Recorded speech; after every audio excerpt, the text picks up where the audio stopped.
Hello, it's DaxTheAnimal again, helping you out on your RE4 professional no damage journey.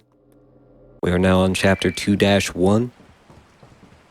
It's a fairly short and fairly easygoing chapter once you know what you're doing. Not a whole lot of practice required for this one. But there's a lot of little details, a lot of things that are easy to miss, or things that are easy to mess up. After looting that building, the first thing you're going to do is head back here towards these blue torches. This is where the merchant is. This is the first section where there's some stuff that's easy to miss. Some cool stuff to do in here. Just start by going to the left and making your way up to the roof. This whole area, chapter 2-1, 2, and 3, it's probably my favorite section of the game. I like the setting, the village at night, during a storm. It's great. I like the bosses, like El Gigante. I like the Torres Mendez. I like the little bit of freedom that the boat offers. They don't do a lot with it, but at least they let you do this optional section. So this is something that's pretty easy to miss. You can drop down here and just rob the merchant. 10 rifle rounds. That's extremely helpful. That's 10 dead enemies.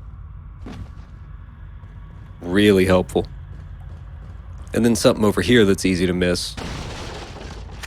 As soon as I pick this stuff up, you aim up, shoot that twice, a spinel drops out. Who'da thunk it? Now those are not in every torch, only in certain ones. Got some red. What are you selling? But there's just, I keep mentioning it over and over. A lot of nooks and crannies in this game. A lot of things that are easy to miss. We'll be visiting him again later. Just clearing out a tiny bit of space before continuing the level. We're going to be encountering Plagas enemies. Las Plagas is the parasite that's infecting these villagers. But we haven't really had to deal with it directly up until now. It's reaching the point of the game where once you kill an enemy, they sprout one of 3 variations of basically a different kind of enemy out of their necks. And it can be pretty dangerous.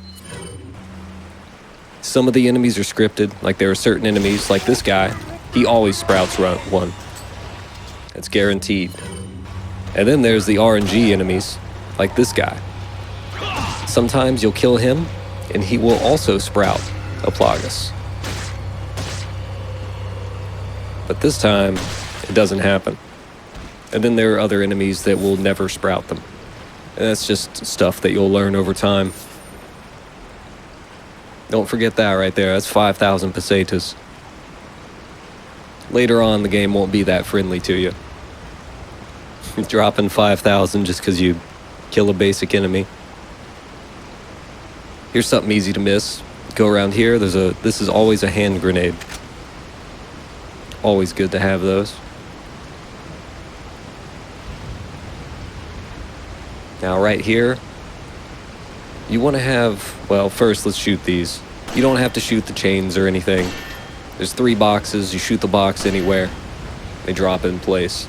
Now right here, let's get the rifle ready, because there's going to be an enemy waiting for you down here. Just immediately aim up and take care of him. You have a second to react, because he has to get his pickaxe ready. Or his scythe, or whatever that was. And then there was that treasure up on the rock. Easy to miss. Take that guy's stuff.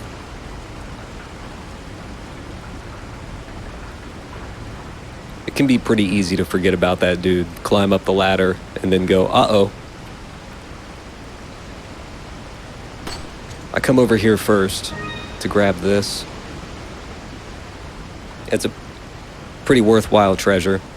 And after you pull his lever over here, that whole section's going to be full of enemies. And I'm not going to kill him. I'm just going to use a flashbang. Not only because it's safe, but also because there's that constant need to keep using stuff in your inventory. You can't hoard everything in this game. No item box, only your inventory. You can't just hold on to everything forever. You gotta find those sections where it's worthwhile to use up grenades. Sections where it's worthwhile to use up ammo. This'll blind every one of these guys. The flashbangs in this game are very powerful. They have a huge range. The effects last, I don't even know how long. They feel like they last forever. And also, something that'll come in handy later, those Plagas enemies that sprout out of enemies' necks, you throw a flashbang and those guys just die. Another easy thing to miss: as soon as you go through this door, turn to the right, hit that lantern a couple times, and get another spinel. Go into the merchant again. You don't get to control the boat here. It's just automatic.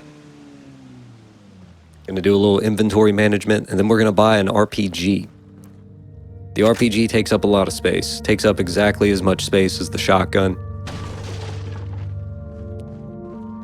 We don't have a very large case right now. So you can start to see the value of just needing to use up resources. What are you selling?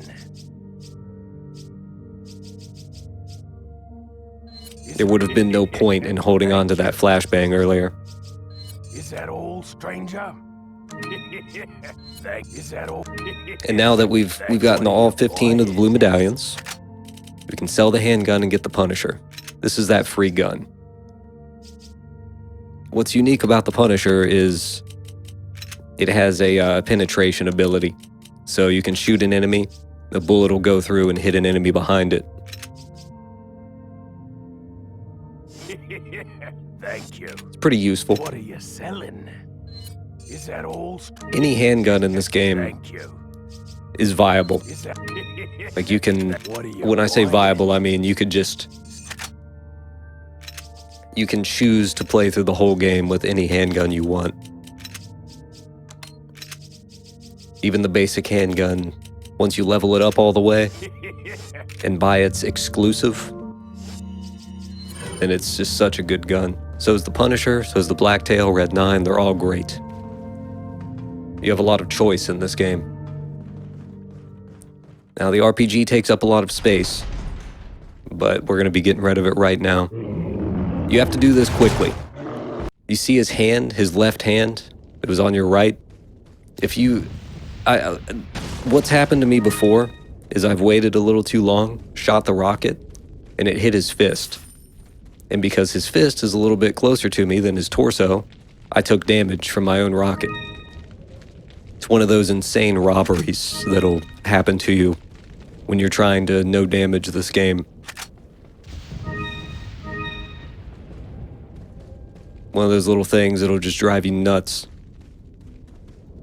Now, these huts, they've all been restocked since the last time we were here with different items.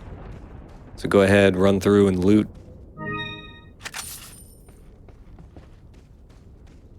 We're actually getting fairly close to the end of this chapter. I said earlier, it's pretty short, pretty easy going, and you can see why. It's like, yeah, there's a boss, but also he's easier to handle than most basic enemies. Cool strat coming up here. This is the part where the dogs are introduced, and they're pretty vicious enemies in this game. Once you get over here, just hold the camera up. That's the right stick, hold it up, and run. And the dogs will not attack you.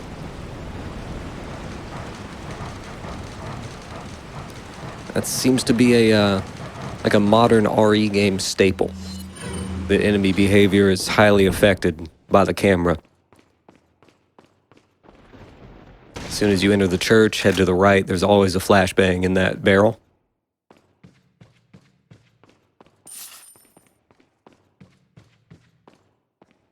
We have a puzzle coming up. It's no big deal. The puzzles in this game never take very long. The solution to this one is 2-3-1. I'll show you what I mean exactly when we get to it right here.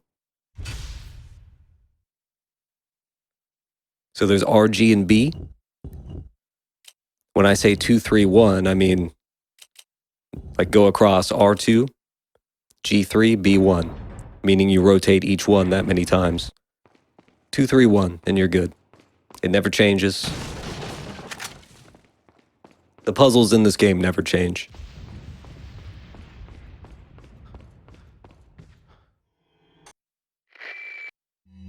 And now everybody's favorite character, Ashley, is here. Old Sandy Cheeks herself. Same actress. That's right. Look it up. Get your mind blown. You don't have to stop and catch her here because the end of the chapter is right there. That's it. I'll see you for the next one.